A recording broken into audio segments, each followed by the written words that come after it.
ഇന്ന് ഏപ്രിൽ 16 മൂന്നിലധികം മലയാളം സിനിമകളുടെ ഇതുൾപ്പെടെയുള്ള OTT അപ്ഡേറ്റുകളാണ് പ്രേക്ഷകരിലേക്ക് എത്തിക്കുന്നത്. 7 അപ്ഡേറ്റുകൾ വന്നിട്ടുണ്ട്. ആദ്യത്തേത് ദാവീദ് അപ്ഡേറ്റ് ആണ്.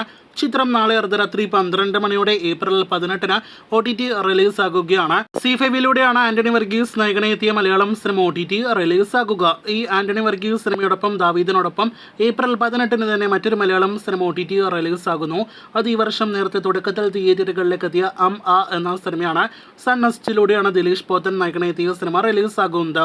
മൂന്നാമത്തേത് ഒരു മറാത്തി സിനിമയുടെ അപ്ഡേറ്റ് ആണ്. പാനി എന്നാണ് മറാത്തി സിനിമയുടെ പേര്. ഈ മറാത്തി സിനിമയുടെ ഹിന്ദി ഡബ് വെർഷൻ ഇപ്പോൾ ആമസോൺ പ്രൈമിലൂടെ റിലീസ് ആയിരിക്കുകയാണ്.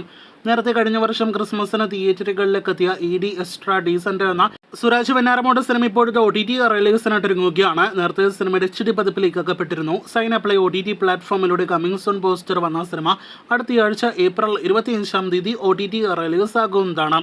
ലോഗ് ഔട്ട് എന്നൊരു ഹിന്ദി സിനിമ OTT റിലീസിനായിട്ട് ഒരുങ്ങുന്നു. C5ലൂടെ ഈ ആഴ്ച ഏപ്രിൽ 18 ആയിരിക്കും സിനിമ റിലീസ് ആകുക. അടുത്തതും ഒരു ബോളിവുഡ് സിനിമയുടെ അപ്ഡേറ്റ് ആണ്. കഴിഞ്ഞ ആഴ്ച തിയേറ്ററുകളിലേക്ക് എത്തിയ ഹിന്ദി സിനിമയാണ് ജാട്ട്. നെറ്റ്ഫ്ലിക്സ് ആണ് ഈ ഹിന്ദി സിനിമയുടെ OTT അവകാശങ്ങൾ സ്വന്തമാക്കിയിരിക്കുന്നത്. സിനിമ തിയേറ്ററുകളിലേക്ക് എത്തിയ 8 ആഴ്ചകൾക്ക് ശേഷമേ റിലീസ് ആകുകയുള്ളൂ. അങ്ങനെയെങ്കിൽ ജൂൺ മാസം അവസാനത്തോടെ മാത്രമേ സിനിമ നെറ്റ്ഫ്ലിക്സിൽ സ്ട്രീം ചെയ്യുകയുള്ളൂ. കഴിഞ്ഞ ആഴ്ച തിയേറ്ററുകളിലേക്ക് എത്തിയ വിഷു സിനിമകളിൽ ഇപ്പോഴത്തെ ഒരു സിനിമയുടെ OTT അവകാശങ്ങൾ പൂർണ്ണമായും വിറ്റഴിച്ചു എന്ന് ഉറപ്പാക്കപ്പെട്ടിരിക്കുകയാണ്. അത് ബേസിൽ ജോസഫ് നായകനെത്തിയ മരണമാസ് എന്ന സിനിമയുടേതാണ്. സോണി ലിവ് ആണ് സിനിമയുടെ OTT അവകാശങ്ങൾ സ്വന്തമാക്കിയിരിക്കുന്നത്. പ്രാവിൻകൂട് ഷാപ്പ് എന്ന കഴിഞ്ഞ ആഴ്ച റിലീസ് ചെയ്ത സോണി ലിവ് സിനിമയ്ക്ക് ശേഷം സോണി സ്വന്തമാക്കുന്ന അടുത്ത മലയാളം സിനിമയാണ് മരണമാസിൻ്റേത്.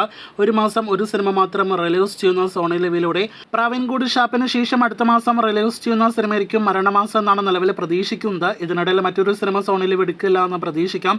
കാത്തിരിക്കൂ സിനിമയുടെ കൂടുതൽ അപ്ഡേറ്റുകൾക്ക്.